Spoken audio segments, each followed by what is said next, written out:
Rais wa Lebanon Joseph Aoun ameishutumu Israel kwa kukiuka mara kwa mara makubaliano ya usitishaji vita na Hezbollah, akitoa wito kwa jumuiya ya kimataifa kuingilia kati ili kusitisha mashambulizi dhidi ya raia na wahudumu wa huduma za dharura. Katika taarifa iliyotolewa wakati makubaliano hayo ya kusitisha mapigano yakikaribia kutimiza wiki mbili, Aoun alilaani kile alichokiita ukiukwaji unaoendelea wa Israel kusini mwa Lebanon.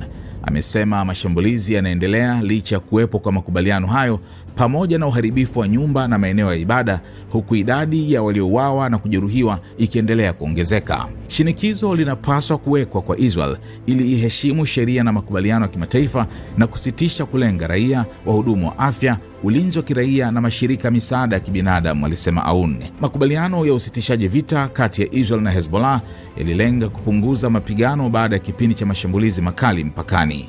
Hata hivyo, makubaliano hayo bado ni dhaifu, huku kila upande ukimtuhumu mwenzake kwa kukiuka masharti. Israel inasema jeshi lake la IDF linafanya operesheni zake kwa mujibu wa makubaliano yanayoruhusu kujibu vitisho vya haraka. Maafisa wa Israel wamekuwa wakishutumu Hezbollah kwa kuendeleza mashambulizi dhidi ya kaskazini mwa Israel na vikosi vilivyoko kusini mwa Lebanon.